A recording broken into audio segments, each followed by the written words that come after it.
O título é Mídia, Educação e Leitura. Então eu vou inicialmente fazer uma provocação aos participantes, retomando aquilo que o velho McLuhan dizia. O McLuhan, na década de 60, ele inventou, criou, fez uma afirmação que chocou a todo mundo, que disse o seguinte, que a maneira como a gente se comunica, o meio de comunicação, forma o tipo de ser humano.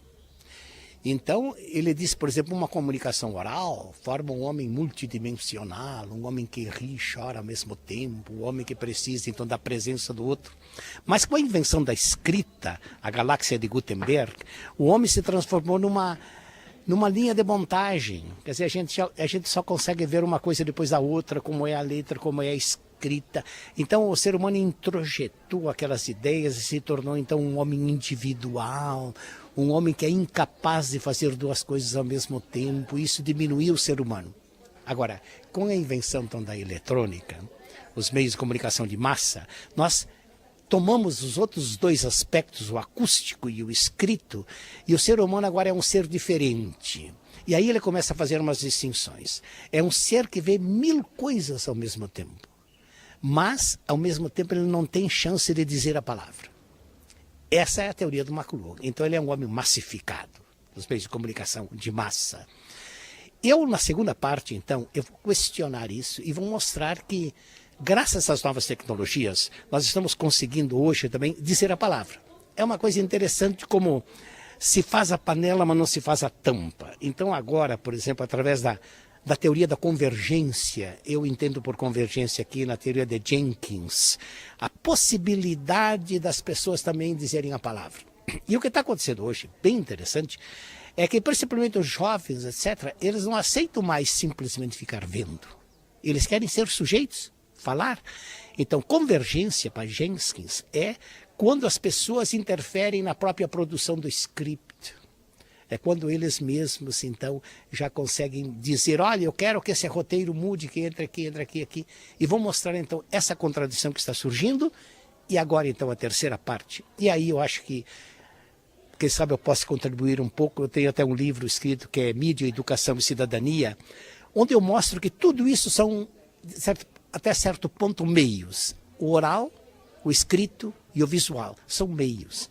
Mas a questão é a leitura desses meios. Então eu discuto leitura e a questão da educação. Em qualquer um desses três meios, o central é que a pessoa possa fazer uma leitura crítica. Isso é, tanto no oral, ele escuta uma coisa, mas o importante é ele saber como receber. E aí está o papel da educação. Eu coloco a educação bem dentro de Paulo Freire. Sei que Paulo Freire era um homem que trabalhou aqui. Paulo Freire dizia que a essência do processo educativo não é dar respostas, é fazer a pergunta.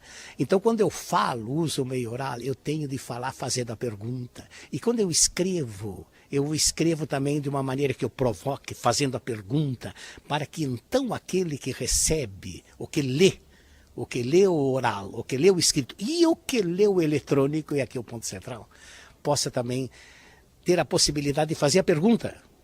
Então, por exemplo, a crítica que eu faço à mídia hoje, quase que totalitária, é de que a maioria dos que falam como se soubessem tudo. Quer ver um exemplo? Na Inglaterra, na BBC, a média de tempo dedicado a uma notícia é 6 minutos. Porque lá eles não dão uma notícia, dizem o fato e fazem uma crítica, chamam outros para falar e não dão resposta e deixam o telespectador tomar a decisão dele. Aqui não, em 30 segundos é dada a notícia e ponto final. Então essa é a leitura que eu proponho, a educação para uma leitura crítica. E por isso esse congresso de leitura é importante, né? Para que realmente se possa avivar, provocar, que seja o meio que for, o importante é a leitura, e que seja uma leitura crítica. E isso tem tudo a ver com educação. Porque educação não é dar resposta. Educação é fazer a pergunta, é provocar para que a pessoa, ela, tome sua posição autonomamente, livremente. É isso mais ou menos que eu pretendo fazer.